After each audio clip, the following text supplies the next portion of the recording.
বাসগুলো আছে, আছে কি নাই? স্বৈরাচারীদের বাসগুলো আছে, পৃথিবীতে অনেক কিছু আছে, কিন্তু রব্বি কারীম বলেন ইন্নাকা বিল ওয়াদিল মুকাদ্দাসি তুয়া। আসসালামু আলাইকুম। পৃথিবীর সকল কিছু থেকে, পৃথিবীর সকল জমিন থেকে, পৃথিবীর সকল কিছু থেকে, পৃথিবীর সকল জায়গা থেকে কিছু জায়গা সম্মানের জায়গা। সুবহানাল্লাহ বলে, সুবহানাল্লাহ। আপনি ঘুমান না, ঘুমাইতেছে, সুবহানাল্লাহ বললে একটা পাখি হয়, আর ওই পাখিটা উড়তে থাকে। পাখি যে উড়াইছে, সুবহানাল্লাহ বলে যে উড়াইছে, ওই লোকটা যদি মারা যায় ওই পাখিটা উড়তে থাকবে। আল্লাহকে বলবে, আল্লাহ বলবে পাখি তুমি কেন উঠছো? বলে এই লোকটা তো জাহান্নামে যাবে, আপনি চিন্তা করেছিলেন, কিন্তু আমি চাই এই বান্দাকে আমি আমার ঠোঁট দিয়ে টানে দেয় না জান্নাতে পৌঁছানোর আগ পর্যন্ত আমি আমার আসমান থেকে নামবো না। আমি আমার আসমান থেকে নামবো না। সবকিছু তো জজবায় হয়, সবকিছু কিসে হয়? জজবায় হয়। আবু বকর রাদিয়াল্লাহু তাআলা আনহু যদি জজবা না থাকতো 70টা তীরের জমুক তার পিঠে গ্রহণ করে নিতেন না। নবীকে জজবায় বলেছেন আর বলেছেন, হে নবী মুহাম্মদ, আপনার চেহারা উঁচু করবেন না, যদি আপনার চেহারা উঁচু করেন আপনার চেহারার মধ্যে তারা তীর মারবে।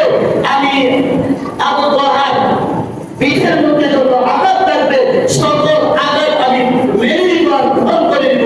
ইতিহাস সাক্ষী দেয় 70 কিলো বেশি আঘাত তার তীরের উপরে আঘাত ছিল, কিন্তু নবীর ব্যথায় ব্যথিত হয়ে উৎসর্গ করে নাই, নবীকে উৎসাহ করেছেন। এই তো নবী আমার, এই হলো আমাদের নবী।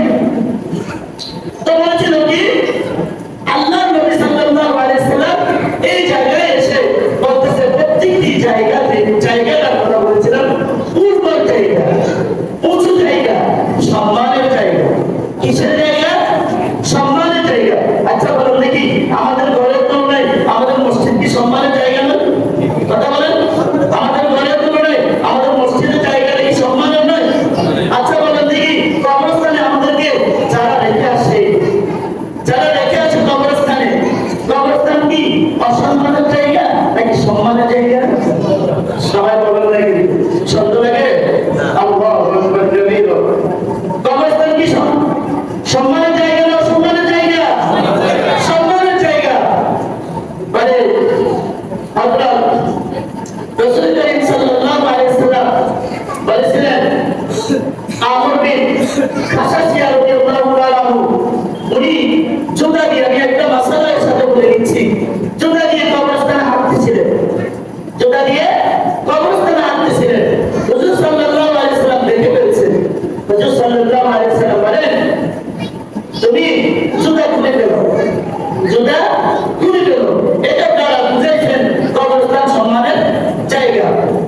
আর কি জায়গা সম্মানের? বাইতুল্লাহ শরীফ সম্মানের জায়গা। বলেন কি শরীফ? বাইতুল্লাহ শরীফ সম্মানের জায়গা।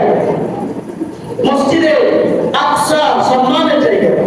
মসজিদে নববী সম্মানের জায়গা। মসজিদে আকসা, বাইতুল্লাহ শরীফ, মসজিদে নববী, কুয়া একটা পর্বত জায়গার নাম, যেটা কুর পর্বত বলা হয়, কুয়া। এই কুয়া শব্দটা এটা হলো সম্মানের জায়গা। এখানে রাসূল করিম সাল্লাল্লাহু আলাইহি সাল্লাম এই কথাটা বুঝাচ্ছেন। আল্লাহ নবী সাল্লাল্লাহু আলাইহি সাল্লামের কাছে কোরআন নাযিল হয়েছে, ইন্নাকা বিল ওয়াদিল মুকাদ্দাসি তুয়া। কই তোমরা আল্লাহ নবী বলেন ওয়ানা